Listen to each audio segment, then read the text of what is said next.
जय श्री कृष्णा, जय श्री महाकाल। सभी व्यूवर्स, सब्सक्राइबर और फॉलोअर्स का एक बार फिर से स्वागत है आपके ही प्यारे यूट्यूब चैनल क्रोशा ब्लॉग्स में। तो फ्रेंड्स, आज का जो ये वीडियो है आपके लिए कुछ इन्फॉर्मेशन वाला है। यानी आपको जब भी किसी को भी वर्क परमिट मिलता है और वीएफएस में सबमिशन करने जा रहे हैं आप मित्र, या तो आप अभी जा रहे हैं या इन फ्यूचर जब भी आप आपकी फाइल का सबमिशन वीएफएस सेंटर में करने जा रहे हैं, तो आपको किस बात का ध्यान रखना है। सबसे पहले मैं आज वर्क परमिट की बात कर रहा हूँ। देखिए, अभी कुछ केस तो ऐसे आ रहे हैं अभी मेरे पास, फेक वर्क परमिट के तो आ ही रहे हैं। हर हफ्ते एक दो केस ऐसे आते हैं जो हमारे मित्र जाते हैं, जिनको रिजेक्शन आ रहा है, नंबर 2 और 7 पे पॉइंट होके आ रहा है, यानी उनको उनके साथ फेक वर्क परमिट का स्कैम हुआ था।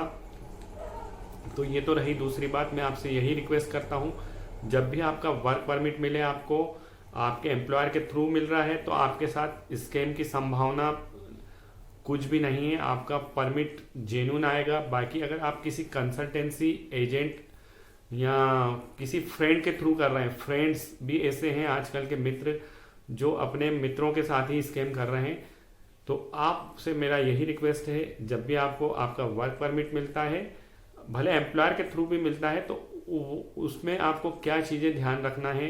यानी कुछ मिस्टेक हो रही है परमिट्स में, जब इशू हो रहे हैं क्रोशन पुलिस एडमिनिस्ट्रेशन ऑफिस से, तो वहाँ पर कुछ उनसे भूल हो जा रही है, कुछ मिस्टेक्स हो रही है।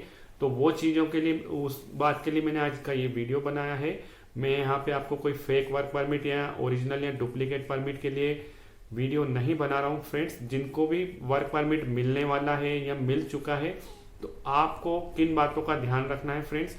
तो जैसे ही आपको जानकारी देना चाहूँगा, जो आपका वर्क परमिट आता है, जो वर्क परमिट आपको इश्यू होता है क्रोशिया से, वो आपका जो ट्रेवल डॉक्यूमेंट हमारा, यानी आपका सभी का जो पासपोर्ट होता है, पासपोर्ट पे जो आपका नाम होता है, first name, last name, date of birth, birth of place, यही चीज़ों की जानकारी आपके वर्क परमिट के अंदर होती है मेंशन पैराग्राफ 1 में। तो उस पैराग्राफ में आपको बिल्कुल जो आपने अपना ट्रेवल डॉक्यूमेंट यानी अपने पासपोर्ट पीडीएफ के थ्रू भेजा था, तो जब भी आपका परमिट मिले मित्रों, तो आपको परमिट को चेक करना है कि वो ओरिजिनल है, जेन्युइन है, वो तो दूसरी जगह है।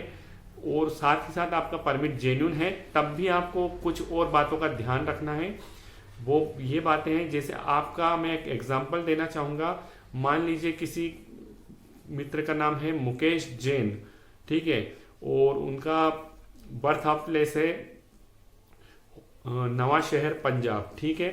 तो अब उनको क्या देखना है, जब उनका वर्क परमिट उनको मिलेगा, तो कई बार क्या हो रहा है, कुछ मित्रों को जो उनका लास्ट नेम है, वो लास्ट नेम नहीं आके फर्स्ट नेम आ जा रहा है। यानी जो मुकेश जैन का परमिट आना चाहिए, पहले जैन आना चाहिए, फिर मुकेश आना चाहिए।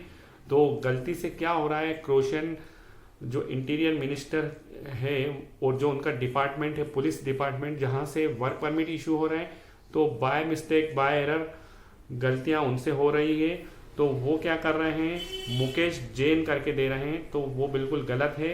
पहले आना चाहिए जैन, उसके बाद मुकेश, उसके बाद आपका डेट ऑफ बर्थ, और उसके बाद आपका बर्थ ऑफ पैलेस। जैसे उनका बर्थ ऑफ पैलेस है नवा शहर पंजाब, तो कुछ मित्रों को क्या हो रहा है, जो परमिट्स मिल रहे हैं, तो उसमें क्रोशन जो पुलिस एडमिनिस्ट्रेशन ऑफिस है, उनके द्वारा गलती हो जा रही है। एक केस तो हमारा खुद का है, जिनका वीज़ा है हमारे विजय भाई का, विजय पाल जी का, तो उनके केस को भी मैं बताना चाहूँगा। उनका नाम है विजय पाल। जब उनका परमिट आया तो विजय पाल के नाम से ही आया, ऐसा नहीं कि पाल विजय के नाम से आया, उनका परमिट भी विजय पाल के नाम से ही आया था। फिर हमारे जो आगे के एसोसिएट्स हैं क्रोशा में बैठे हुए, तब मैंने उनको इन्फॉर्म किया था, और फिर उन्होंने विद इन 7 डेज के अंदर हमारा जो ये परमिट को तो उन्होंने रिन्यू नहीं करवाया। इसी परमिट के लिए अगेंस्ट में जो मिनिस्ट्री ऑफ इंटीरियर है क्रोशा के अंदर, जो पुलिस एडमिनिस्ट्रेशन ऑफिस है, वहाँ पर एक उन्होंने रिक्वेस्ट भेजी। तो उन्होंने एक करेक्शन फॉर्म यानी एक डिक्लेरेशन फॉर्म निकाला, जिसमें उन्होंने ये स्वीकार करा कि हमसे गलती हो गई थी, कि जो हमने परमिट इशू किया है विजय पाल जी को, तो पाल विजय के नाम से इशू होना था, हमने गलती से विजय पाल जी के नाम से इशू कर दिया है। तो हम इस भूल को सुधार करते हैं। और उन्होंने एक डिक्लेरेशन दिया था मुझे भी, मुझे याद है, और हमने वो वीएफएस सेंटर में लगाया था। तो एक ऑप्शन तो ये होता है, अगर आपके परमिट में कुछ इस टाइप की मिस्टेक आ गई, सरनेम बाद में आ गया, नेम फर्स्ट आ गया, तो इस टाइप का भी परमिट आपका वीएफएस सेंटर में एक्सेप्टेबल नहीं है। आपको फिर मिसमैच हो जाएगा, आपके पासपोर्ट की जो आपकी डिटेल्स है और परमिट की डिटेल्स है वो पूरी मिसमैच होगी, तो आपके वीजा रिजेक्ट हो जाएंगे। इस बात का ध्यान रखिए। और क्या हो रहा है, एक कारण ये भी है, अब जो एम्बेसी ने रूल निकाला है, कुछ वीएफएस सेंटर्स वाले तो कुछ अच्छे लोग हैं, तो वो आपका सबमिशन नहीं कर रहे, यानी क्योंकि उनको एम्बेसी ने बिल्कुल गाइड कर दिया है कि अगर आपके पास ऐसा कोई परमिट आता है तो आप उस फाइल का सबमिशन नहीं करोगे।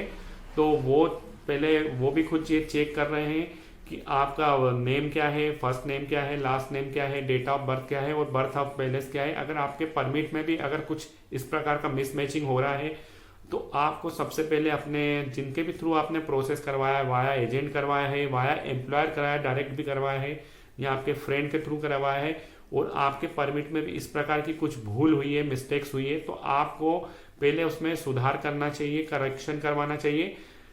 तो ये करेक्शन हो सकता है 15 दिन में भी हो के आता है, कई कई बार एक एक महीना लग रहा है। और नहीं तो क्रोशियन जो पुलिस एडमिनिस्ट्रेशन ऑफिस से है, एक डिक्लेरेशन फॉर्म दिया जा रहा है, जो मैंने आपको बताया हमारे केस में भी हुआ था।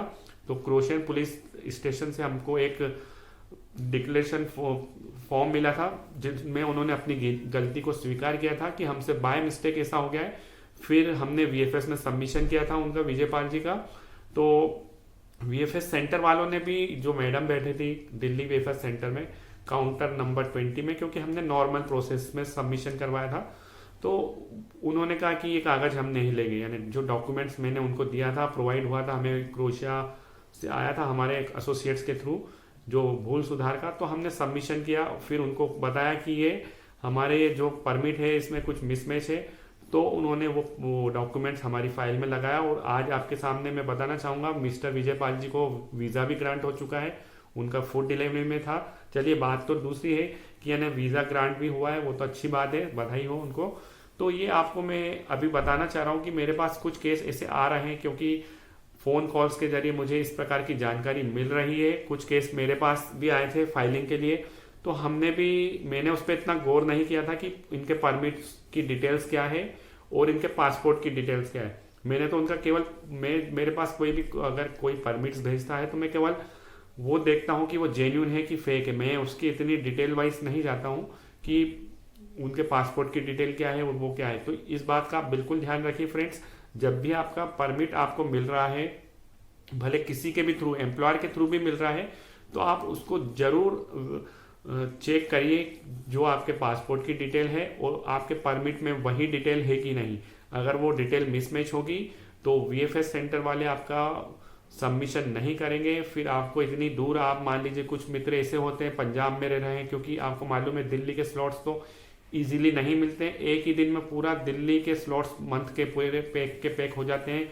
फिर जो इसकी ब्लैक मार्केटिंग हो रही है दिल्ली के स्लॉट्स की, तो आपको मालूम ही है दिल्ली के स्लॉट्स नहीं मिलते। और आपको पंजाब से या तो मुंबई जा रहे हैं कुछ मित्र, हमारे हैदराबाद जा रहे हैं, कोई कोलकाता जा रहा है, कोई कहाँ जा रहा है, तो 2 से 3 दिन तो ट्रेवल टाइम है। फिर वापस आने का तो बहुत परेशानियां हो रही है हमारे मित्रों को। तो इस कारण ही मैंने आज का जो ये वीडियो है कि अगर आप मित्रों का परमिट आ रहा है तो आपको बिल्कुल उसको चेक करना है। एक तो पहले वेरीफाई करवा लो कि ओरिजिनल है फेक है, और साथ ही साथ इस बात का ध्यान रखिए जो आपके पासपोर्ट की डिटेल है और वही डिटेल आपके वर्क परमिट पे मेंशन है कि नहीं। सबसे पहले आपका लास्ट नेम अगर है तो, और फिर उसके बाद फर्स्ट नेम, उसके बाद डेट ऑफ बर्थ, फिर उसके बाद आपका बर्थ ऑफ पैलेस।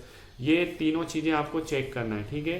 तो अगर आपकी ये चीज़ें मैच है तो फिर आप बेफिक्र होके जाइए वीएफएस सेंटर, आपका इजीली स्मूथली सबमिशन हो जाएगा।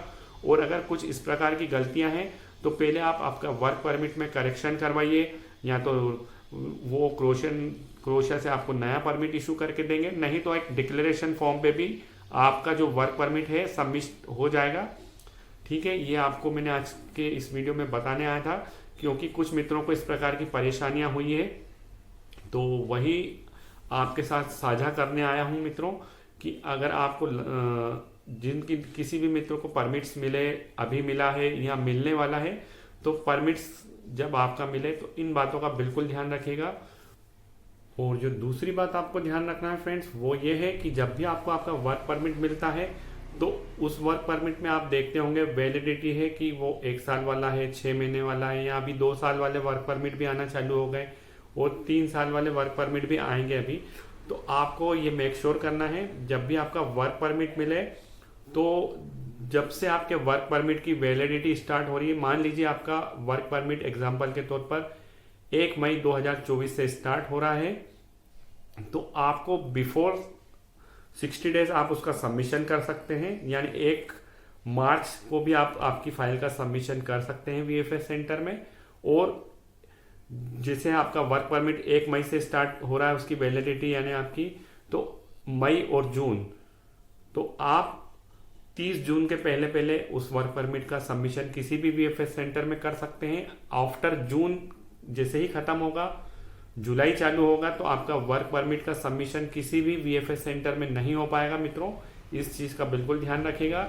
इसके रिगार्डिंग भी पहले वीडियो बना चुका था कि आपको जब आपका वर्क परमिट मिलता है, तो दूसरी बात आपको ये फिर से रिमाइंडर करा रहा हूं, जब भी आपका वर्क परमिट मिले तो आपको वैलिडिटी जब आपकी परमिट की जो चालू हो रही है, भले वो 3 मंथ्स का हो, 6 मंथ का हो, 1 ईयर का हो, 2 ईयर का हो, तो आपको बिफोर 60 डेज और आफ्टर 60 डेज के पहले पहले आपकी फाइल का सबमिशन करना है। जहां तक हो आप 55 दिन 56 दिन में ही आपकी फाइल का सबमिशन कर दीजिएगा। 60 डेज का आप बिल्कुल इंतजार मत करिएगा। किसी भी वीएफएस सेंटर का अपॉइंटमेंट मिल रहा है तो आप ले लीजिएगा, क्योंकि ज्यादातर तो वर्क परमिट 10 से 15 दिन बाद जैसे ही वहां से क्रोएशियन एम्बेसी पुलिस स्टेशन से जारी होते हैं तो बहुत सारे मित्रों को मिल जाते हैं। कई केस में क्या होता है, कुछ परमिट्स इस कारण भी नहीं दिए जाते कुछ फ्रेंड्स को, क्योंकि उनका पेमेंट्स ड्यू होता है तो उनको नहीं मिलते। तो इस बात का बिल्कुल ध्यान रखना फ्रेंड्स, जब भी आपका वर्क परमिट मिले तो वर्क परमिट की वैलिडिटी से बिफोर 60 डेज और आफ्टर 60 डेज तक आप सबमिशन कर सकते हैं किसी भी वीएफएस सेंटर के अंदर। भारत में जो 6 वीएफएस सेंटर हैं, जो आपको फिर से बताना चाहूंगा, पहला है आपका दिल्ली, दूसरा है कोलकाता, तीसरा मुंबई, हैदराबाद, बेंगलोर और चेन्नई। ये 6 सेंटर्स में आप कहीं पर भी आपकी फाइल का सबमिशन कर सकते हैं, कोई समस्या नहीं आएगी। तो ये 2 बातें बिल्कुल आप ध्यान रखिएगा। जब कभी भी आपको वर्क परमिट मिलने वाला है या मिल चुका है, तो आप पहले अपने जो परमिट्स मिला है आपका, तो आपके पासपोर्ट की डिटेल और वर्क परमिट की जो डिटेल है बिल्कुल मैच होना चाहिए। और दूसरा 60 डेज और आफ्टर और बिफोर 60 डेज का बिल्कुल ध्यान रखिएगा। तो इसी आशा के साथ कि जब भी किसी को वर्क परमिट मिलेगा तो इन 2 बातों का बिल्कुल आप ध्यान रखेंगे। तो करता हूं मैं आज के वीडियो को यहीं पर समाप्त। जय श्री महाकाल, जय श्री कृष्णा, धन्यवाद।